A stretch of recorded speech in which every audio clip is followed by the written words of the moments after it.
morning, everybody. We are so sorry for this delay that we're in. I'm Julie Roginsky here with Michelle Kinney and Jeff Jarvis for this week's breaking news, a very abbreviated breaking news, because in about 45 minutes, even less, at 12:30 Eastern, we are going to be streaming the most recent episode of the Illegals podcast, Our Americans Rewatch. All of us are on it, so you can get more of us just in a different topic here. You're on mute, Michelle. It's one of those days. Yes. One of those days. Jeff is not. This is an all I had to all miss it gals. this week. Yeah, it's all gals. Yes, Jeff bailed on us that no week. No testosterone on this That's episode. Okay. No Craig, no Yep. Jeff.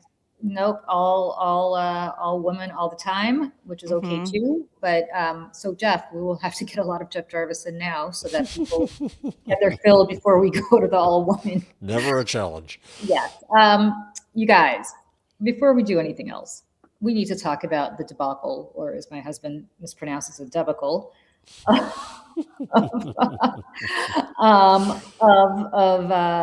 what is going on at CBS News. I mean, yes, to finish the complete and utter destruction of what was once the gold standard in broadcasting a long time ago. It has not been that way for a long time, but it's only gotten worse and worse and worse. And let's start with Tony debacle. Like, I remember how to pronounce his name because we got a decope with him, as Jeff helpfully pointed out years ago. Going to China. So the president and, the American tech bro elite and Eric Trump, who has a lot of sketchy Chinese connections that he's doing business with, were all in Beijing for the last couple of days. And David Muir of ABC News was there as well. I'm not sure whether NBC was there, but apparently Barry Weiss found out that David Muir, who's the leader in the ratings, was going to be in Beijing. She said, holy shit, we need to get Tony debacle there. Not like he didn't see this event coming, by the way. Yeah, this is not a surprise. This is not like, when the president shows up in a war zone, which this president, of course, never will. But, this is not a top secret thing. We have known that this Chinese summit was happening for months. So, of course, a competent intern would have been able to secure the relevant visas, the relevant staging, for their anchor, their star anchor to be there covering the event. Friends, that is not what happened here.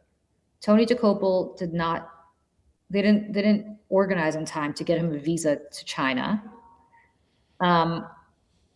So he went to Taiwan, which is hilarious. He might as well have gone to Chinatown as a background. Yeah, because as we know, Taiwan and the People's Republic of China, do not have the best of relationships. In fact, it sounds like Trump might have sold out Taiwan while he was there the last few days. Of course. Yeah. Of course. But nevertheless, he went to China and he went to Taiwan. But wait, it gets better, because he was broadcasting from a hotel in Taiwan, and he got expelled from broadcasting in that hotel in Taiwan, and he had to go to a place called Liberty. I cannot even speak. Liberty. Sorry. Liberty. Oh.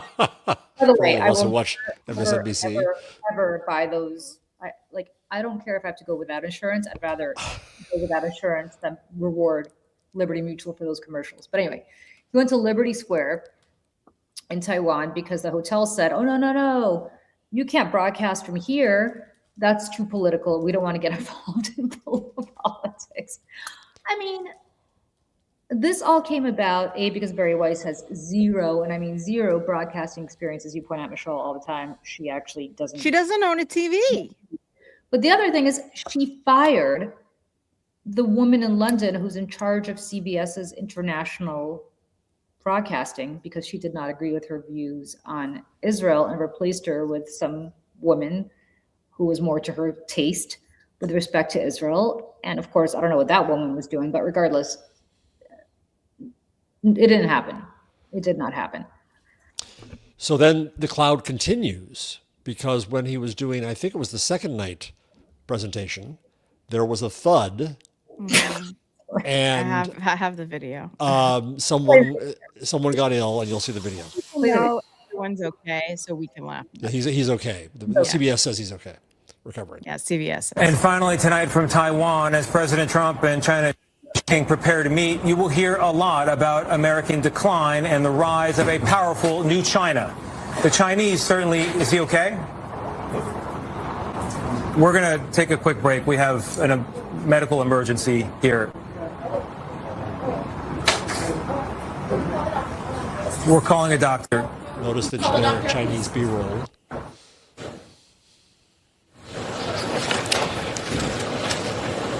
So I'm going to sign off for Tony DeCopel, who's been reporting in Taiwan. We're going to go to break. We'll be right back. God's trying to tell you something, Barry. I love how Matt Gutman, by the way, was hanging out in headquarters over on 57th Street, just waiting for this moment. Yeah. This is it. This is it. You guys, these are not serious people. I don't know what else to say. Like, this is not how you run a student. No, this is like Wayne. This is like Wayne's World, public access. Doodle-doo. Like, you know what I mean? Like, this is. I don't. And the world notices. It's now Oliver Darcy's been doing great reporting. He reported about the hotels at Status, give credit where it's due, and he also is keeping constant track of the ratings. It's now the 5th week below 4 million, which is ridiculous. At one point, that would have been unimaginable. Yes, yes. Which is also to say, it doesn't matter. Yeah. Nobody's watching. Nobody cares. Mm-hmm. It's a mess. So, yeah, that's our CBS update from this week. And these are the folks who are going to be in charge of CNN soon. Well, interesting, because Jake Tapper, very uncharacteristically, went nuts on CBS yesterday, talking about how, they got rid of Colbert. And of course, it was all in light of the merger with Paramount and Skydance. And being very untapper-like, I might say, because it wasn't particularly good for him understanding who his future bosses were going to be. I don't know what that's all about. Like, I don't know. Maybe he got wind that something's going down. I don't know. Well, no, he's going to go all network on us. I don't know. No, I doubt it. He's Barry Weiss's cup of tea ideologically, I think. So yeah. Not quite clear as to what that was all about. I don't know, Jeff, do you have any thoughts on that? Well, I think part of this, I don't want to be too cynical, but I think cynicism is warranted these days and in these companies. I think it also may be a way to provide cover for himself. Well, look, I criticized CBS once. Right. I don't put too much stock in his moral enlightenment and burning bush here. The burning bush. Well, and then also so CBS is trying to expand its podcasting. Does it have podcasting at all, or is it just expand? It's a Paramount thing. David Evans, I don't even know. But they're going to give ofStephen a podcast apparently. Now it's Katie Miller, but I don't call her Katie Miller, and no one else should. We should be calling her ofStephen because it's Stephen Miller's wife, and she's been quoting the literal Handmaid's Tale. She has been quoting the Handmaid's Tale, and not in a way that like we do, and like the way that we're trying to like go, guys, wake up, we have a fascist coup happening. No. She quotes the Handmaid's Tale in the fact that it's our, biblical duty as women that we need to like be having all the babies and stuff. Like she's word for word. She has been tweeting out quotes from the Handmaid's Tale. So if she wants to play that game, that's fine. And I think that we should start calling all the MAGA women by their husband's first names. So ofStephen, scoop from Axios, Paramount in talks with ofStephen for podcast deal as it eyes expansion. First of all, that's insane. Second of all, it's a bad podcast. It's got no ratings. Bad. It's not good at all. Like, I mean, just she has no personality. She's interviews really boring. She only interviews like the same 10 people, and it's like Elon Musk and JD Vance and Usha Vance, and like it's all very, very, very strange and bad.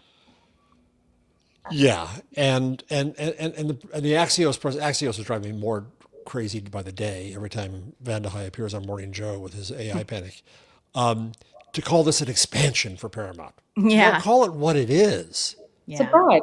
It's the same with Toyota, and I forget who else gave $1 million each to the Secretary of Transportation's family vacation, and they called that a donation. And everybody, and when I put it up this morning, everybody's coming back. No, it's a bribe. Call it a bribe, Toyota. That's what it is. That's what they're doing. And what I find fascinating about all this is what is going to happen when Trump is gone. Like eventually, I'm going to go on a limb and say there's going to be some sort of congressional investigation into all of this by the Democrats. I say that half tongue in cheek because I've seen no evidence that Democrats know how to put on a real congressional investigation, except for the January 6th commission. But let's say they actually hire network producers to create the kind of investigation that we want them to create. Right. But more relevantly, now that the door has been opened to have a completely politicized FCC, which I swear on the sweet baby Jesus, I don't want to hear when Democrats come back that, oh heavens to Betsy, we can't make the FCC political. We can't do this. This is not what we do. Oh, no. You're going to put Julie Roginsky in charge of that FCC, friends. Like, no, it is actually what we do. Yeah. Like, that is what we are. And this is like trying to pretend. It's like, listen, it's like the DNC, right? That nobody to see. You don't want to, that we're running campaigns for a world that doesn't exist anymore. This country that we keep trying to like abide by these rules for a country that doesn't exist anymore. Yeah, and the sooner that we get over this, the better off we're all going to be. I swear to God, if there's one job that I would ever take in the federal government, aside from Secretary of State, it is I want to run the FCC. Only under a president that will have my back to do what. And I want to be able to say the Honorable Julie Roginsky. I think I like that. I was once a Neptune Township elected county committee woman, my friend. So I'm always the Honorable Julie. Oh, you did county committee? I was a county committee, so I did county committee. Well, I did county committee in the borough of Manhattan, in the county of New York. I was a county committee woman at the Jersey Shore and Neptune Township back in the mid to late 90s for one term. So I always have an honorable before my name. Mm-hmm. Anyway, the point is, I want to run the FCC so that I Brendan Carr the shit out of Paramount and the shit out of Fox and the shit out of all of these people who are now bending the knee. CBS, Disney, ABC. I want to talk about that $16 million bribe, 15 to Trump, 1 million for his lawyers. Now ABC is running around saying that they are now Brendan Carr is coming after The View and saying that it's not really a news organization, so he wants equal time on The View. And ABC is fighting that. Well, friends, it's a little late to be fighting that when they already know that you'll bend the knee. Like you've said, the president, you hung Stephanopoulos out to dry. You've had a spinectomy. Yeah. I continue to wonder why Stephanopoulos is still there, but that's his decision. The point is not that. The point is, like, I want to be in charge of the FCC, and I want to be allowed to do all of this. And so the question for, I think, the Ellisons is they don't think that Democrats have the spine to do to them what Donald Trump threatens to do to them, which is why they bend the knee to Trump. They're probably right. And I want, I keep saying, I will vote for the first Democrat that says I will have the spine and I will appoint me or Jeff Jarvis or Michelle Kinney or whoever to run the FCC. So Ellisons, think twice about doing all this shit. Just think twice about it, because Stephen Miller is not going to be here forever. Wow. And Donald Trump's not going to be here forever. And J.D. Vance is not going to be here forever. So think twice. And Stephen Miller. Did you say Stephen Miller already? Sorry, you said Stephen Miller already. So my point is, like, I want them to have the fear of God in them, but the problem is, of course, they don't, because Democrats have never demonstrated that they have it in them to put the fear of God into anybody. That's got to change, friends. Like, we now have we don't have a free press anymore. We have state media, and if that's what we're going to do, that's fine. I don't think it's going to be a long time till we go back to, like, a free press. It's now being completely subsumed by oligarchs. But the truth of the matter is, like, Jeff Bezos better be on notice that the next time he doesn't endorse a presidential candidate who has a D after their name, Amazon's going to get punished. And and Blue Sky is going to get punished, whatever the hell it's called. Blue Origin is going to get punished. The thing that gets me is I think that these people want to be oligarchs for a country that doesn't exist anymore too. I think that they're also equally, maybe, I don't know, maybe I'm naive here, but it seems as though all these oligarchs, whether they be tech or media, want to be oligarchs in a country that's value is what it was 20 years ago or even 10 years ago. Like the value of this country, our export is not what it used to be. So it's like, the country that has allowed them to be oligarchs or that has provided them the circumstances in order to make the fortunes that they have, like, doesn't exist anymore. And like, no one's going to want to watch our movies. No one's going to want to watch our shows or consume anything that we're doing because it's all going to be super censored AI slop. And that's the reality. Sorry. The real outcome of the China trip is that China's a bigger power than we are now. Oh. What did China actually like Trump is, it's hilarious. Trump is like, oh no, China's going to be buying Boeing planes. China never said they were going to do that.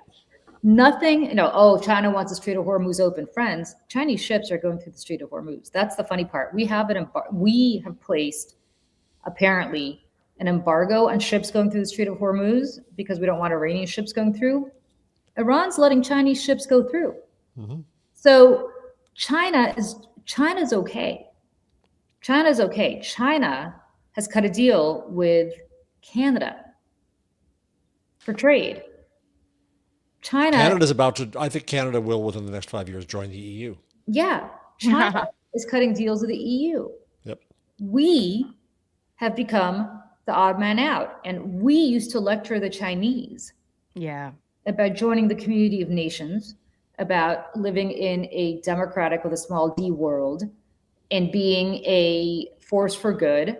Are we really in a position to lecture Xi Jinping on that right now? Like, seriously, we used to talk about the Uyghurs, we used to talk about how, they oppress their people. And look, what they're doing to their people is awful. They have concentration camps, they have gulags. Hey, guess who else has that? We do. We do. Right across the river from where we're sitting, Michelle and I, and on the same side of the river as Jeff is sitting, there's $1 billion gulag called Delaney Hall in Newark, New Jersey. There is something called Alligator Alcatraz set up in the swamps of Florida in insane heat where people are literally surrounded by alligators. We are sending people to countries from which they have never come. Like, we're sending people from South America to Africa. Just to be cruel.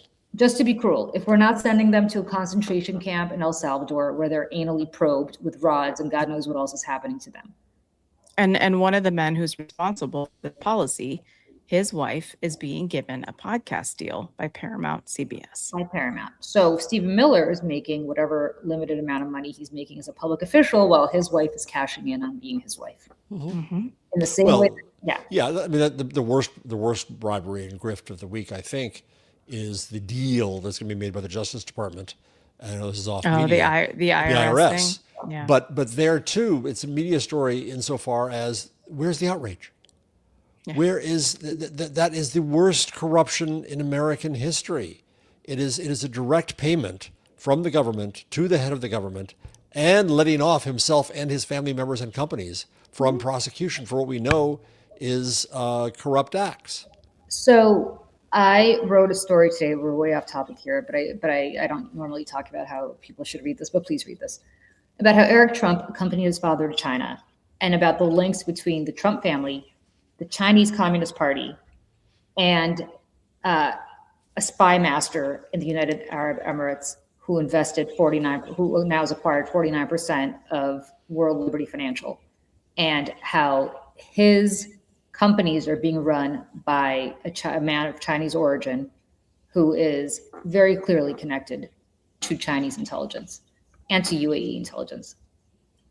Like, I'm not an investigative reporter here, friends. Like, it's not like I went to China or went to Abu Dhabi to do all this, but I know how to read, and I know how to connect dots, and I know what the Financial Times wrote about this, and I know what the New York Times wrote about this, and I know what Reuters wrote about this, and so on and so forth, and I know how to connect all those dots together into one very long column. Why this is not on the front page of the New York Times every day, Right. I do not know. Because I remember, Jeff, and you do too, Billy Beer, and how that became the biggest effing scandal of all time. Well, hell, Joe Biden's son Joe Biden's son, was who going to be the ruin of democracy, and investigations upon investigations and stories upon stories. and what is happening now with the Trump family is putting our national security at risk. It is putting our national security at risk because the Biden administration, before it left, insisted that Chinese technology not exist in this Abu Dhabi, UAE tech corporation because it was literally a Chinese plant. Guess what's back now that Trump is there? The Chinese. And so all of including our genetic information, now is accessible to the Chinese. Like, if anybody thinks there are any secrets left in your life, just understand there aren't. The Chinese have them. And meanwhile, Trump didn't do a Chinese deal worth a damn. My favorite story of the whole trip is Jensen Huang, that he wasn't invited. The leader of the largest company on earth, $5.5 trillion company, the company that is at the center of everything AI, NVIDIA. They apparently forget to invite him at the last minute. I was saying to Michelle before, and I can imagine the phone call from the office to Jensen Huang. Jensen, can you clear your calendar? Are you doing anything tomorrow? At the last minute, he is picked up in Alaska as Air Force One stops in Alaska to pick up Jensen Huang and refuel, they say. So, all right, so Jensen Huang's there in China. So you think, all right, they're going to have something to announce to finally enable NVIDIA chips to be sold in China, and something that's going to allow us to stand there. Because Huang's been saying that it's a mistake. He's got zero market now in China. It's a mistake to cut off that entire market. Did they leave with that? No, they didn't leave with anything. So NVIDIA stock is down 4 points earlier today, right? And so what's he accomplishing? What's he doing? And the financial coverage of this is not just the political and corruption coverage. It's the financial coverage of this. They're not getting to that essence of both the corruption and the failure. The market is dying to go up. It's just constantly being brought down by this idiot. And people in Substack or in the chat are saying, you're tired of hearing all this depression. You want us to provide solutions. I just did. We just did. First of all, the bastards. Oh yeah, vote your asses off and vote for Democrats that will hold these people accountable. Do not listen. I love Joe Biden. Love him to death. Will always be a Biden girl. But no more Joe Bidens who want to go back to the status quo. No more Merrick Garlands who don't want to be political. And in terms of media, replace mass media. Replace big media. It's a lost cause. Replace mass media, and this is where rich people come in, and they need to be throwing their money at independent or new ventures. And listen, it's Friday and I'm cranky, and I get really, really, really tired of people coming to folks like us who are literally. I mean, I put these things together with literally $0. Like, this Mayday ain't making anything right now. Like, it's just, you know what I'm saying? Like, we're just here as messengers, and we're trying to have these conversations to put it out into the world. I'm not a policy wonk. Like, that's not my job here. And I understand that people get, upset and depressed. So do I. I was texting Julie last night about how, like, so sometimes I feel so hopeless in these moments. But like, if we don't sit around and have these conversations and talk them through and connect the dots for people, that's the other part. And that's a part of why we have this conversation here, right, on Fridays, is because the media is not connecting the dots for the American people, or like anybody really. And, and that's a really big part of it. And, Julie is doing this on her Substack. She is connecting the dots for people. Mm-hmm. She is putting in the research and the time, and so listen, if you want to hear about solutions and you want to hear about the dots being connected, go subscribe to Julie's Substack. Do that. You guys understand the reason Michelle is cranky is she hasn't slept in days because she's putting all this videos, I do this for free, guys. I just do. Yeah. So understand that we're providing as many solutions as possible. You want some solutions? Legitimately, why don't you get rid of cable TV? Mm-hmm. Get rid of it. Like seriously, stop paying for Fox News. Yeah. Because that's what you're doing right now if you have a cable package. That's where they get most of their that's where they get their money, right? Like, go subscribe to the Bulwark. Go subscribe to Mayday. Go subscribe to independent media. Olga Lat, you want to know about Russia stuff? Olga Lat, Yeah. incredible. Yeah, she's another like one woman show, like sitting in her house, like doing all this research, knowing more than like 99.9% of the people on planet Earth. Ellie Leonard. Go to Ellie Leonard's Substack. Subscribe there. Leonard. Like, that's the thing. Talking Points memo. Talking Points memo. I understand that not, $8 here, $5. I get it, but like it is like but like, to be blunt, the New York Times once in a while does really great stuff. Like, once in a while does really great stuff. Reuters once in a while does really great stuff. The Wall Street Journal, I think, lately has been killing it on investigation. Yeah, doing really good work. Pains me to say because I hate the Murdochs, but the reality is they're doing really good work. But CNN and MSNBC and the Washington Post. Let me give you another solution, if I may. Here is a fun one from this week. So the Washington Post, the Broken Post, had a story about the troubles at Target with a new CEO. Went on at length, didn't mention DEI once. The troubles at Target are that they abandoned DEI, and Americans of conscience and Black Americans started boycotting Target, and their business has been going down the hill ever since, and they're not addressing that. The Post didn't do it. However, my wife bravely looked at the comments. Now, there's 600 comments. You're not going to read all the comments. But the beauty of this is the Washington Post has AI summarizing the comments. Oh, God. So the voice of the people came in through the AI, and the AI says the comments overwhelmingly criticize Target for abandoning its DEI policies and aligning with the Trump administration, which many commenters attribute to a significant loss of customers and a decline in the company's reputation. Many former shoppers expressed their decision to boycott Target due to its perceived betrayal of progressive values, particularly regarding DEI and LGBTQ+ support. So the voice of 639 people in those comments gets summarized up into the Washington Post's own AI, evil AI summary, and it criticizes and supplements the bad reporting in the Post. Right? That's guerrilla, man. That's beautiful. Yeah, it's great. But I mean, how pathetic that the paper of Woodward and Bernstein and the paper of, all these wonderful investigative reports that they've done, the local paper of I used to live in Washington. I don't know if you ever did, Jeff, but the local paper for Washington, D.C. is no more. It is no more. If you live in Prince George's County, you don't know what the hell's going. Maybe there's blogs, but your local paper is gone. In the same way that if you, in New York, at least we still have the Times Metro section, and we still, to the extent that it's sort of. But I mean, like, we've got the tabloid, like. We got West Side Rag, Julie. Yeah. New York is a news desert. New York's a news desert. That's why the city was started. Yeah, exactly. But my point is, what you've got right now and Jeff can talk about this much more than I can, and probably I don't want to speak for Michelle, but certainly more than I can. There's a massive media realignment happening. Yes. Like, massive. And sometimes Michelle sends me stuff that sounds too good to be true. And she says, what do you think about this? And we talk about it, and we say, you know what? Anybody can put up a Substack. Yeah. It's too good to be true. That's where media literacy comes in. Yeah, Laura Loomer is on Substack.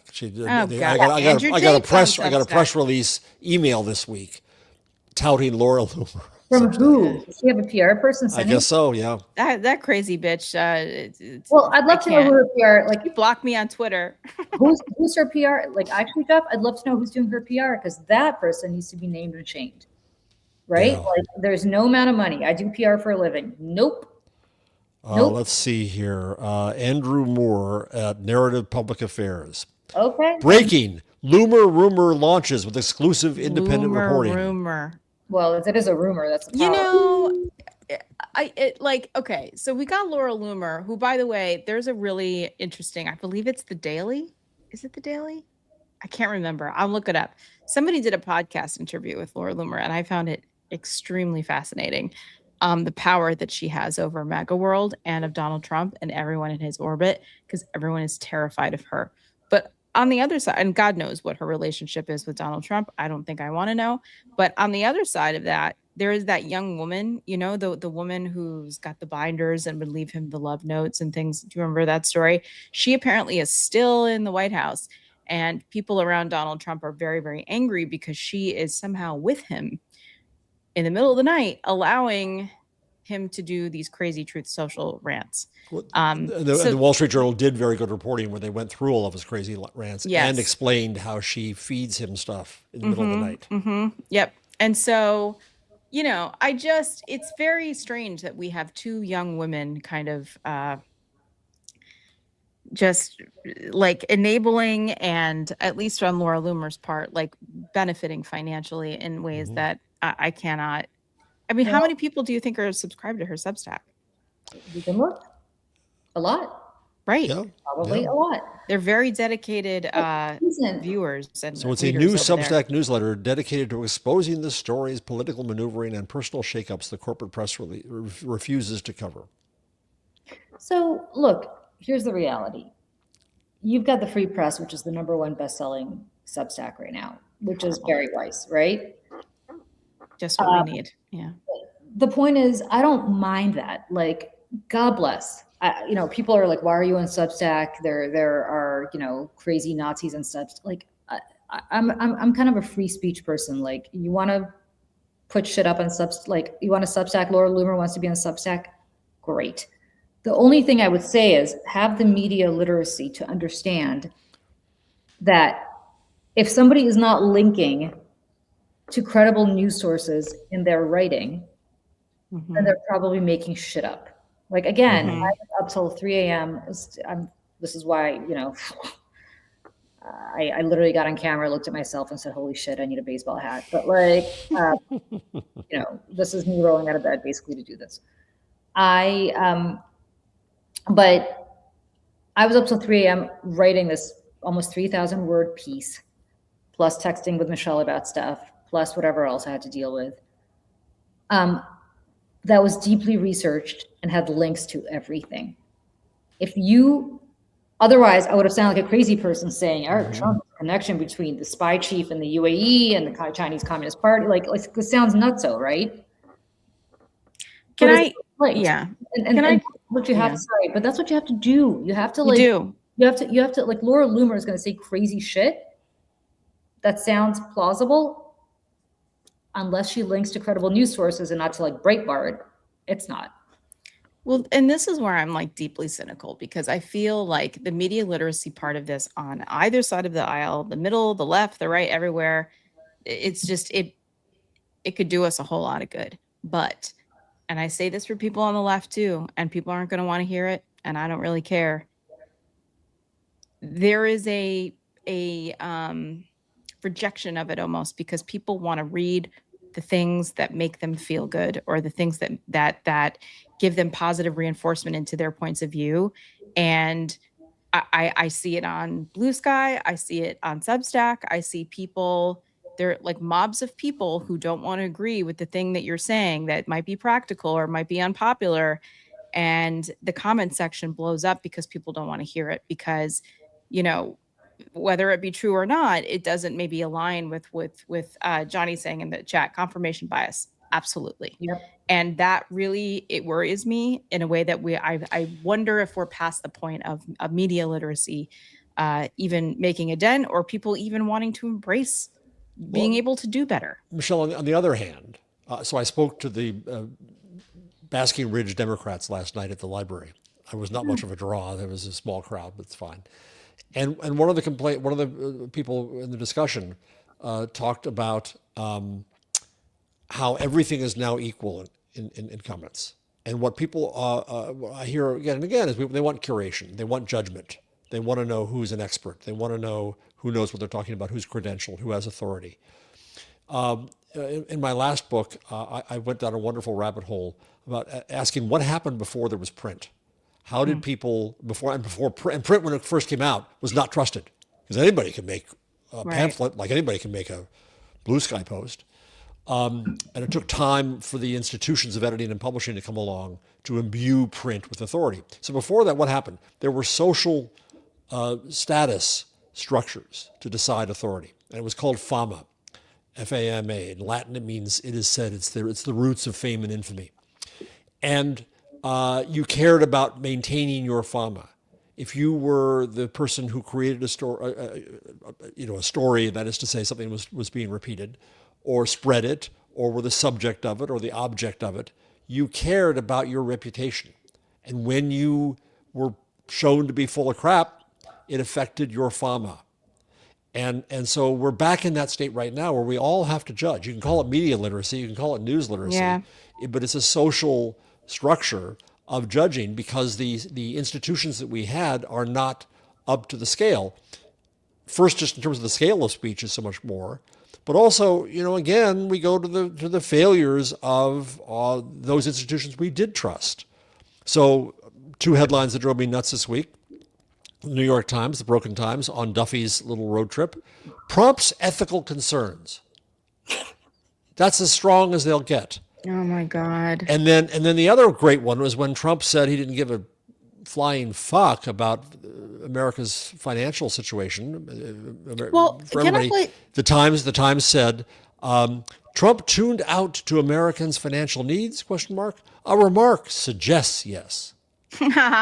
If they can't be direct enough, then they're no longer to be trusted as that voice of authority. And so we don't have these voices of authority. And so it's up to every single one of us to decide now. It's a chaos. It's not nice, but that's where we are. Sorry, Michelle. Well, no, David Sanger, this is the clip Jeff and I were talking about before we came on air. Basically, on Air Force One, I don't know if this was this morning or in transit. Morning. Donald Trump accused David Sanger of treason from the New York Times, by the way. Of repeating the bombing, you did it for 38 days. Well, no, we did, and you did not get the political changes in Iran. No, I had a total military victory, but the fake news, guys like you write incorrectly. You're a fake guy, and guys like you write about it incorrectly. We had a total military victory. We knocked out their entire Navy. We knocked out their entire Air Force. We knocked out all of their anti-aircraft weaponry. We knocked out all of their radar. We knocked out all of their leaders, number one, and then we knocked out all of their leaders in the 2nd Division, and we knocked out numerous of their leaders in the 3rd Division, and they're very confused. We've had a total victory, except by people like you that don't write the truth. You should write. I actually think it's sort of treasonous what you write, but you in the New York Times and CNN. What the hell's Monica Crowley doing back there, by the way, kind of lurking? She's the head of protocol, I think, at the White House. That's a whole different story. But I was saying to Michelle before we got on, I actually give the Times points here because I think sending Sanger on this trip, because he's the one who was writing about Iran, was trolling Trump nicely. Yeah. They cherry burr picked. in the saddle. Yeah. Yeah.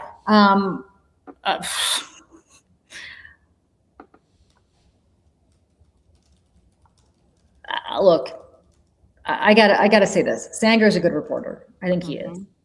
He's got his moments where I think there's issues that he's had, but overall, I think Sanger's a serious reporter. Oh yeah. Yeah.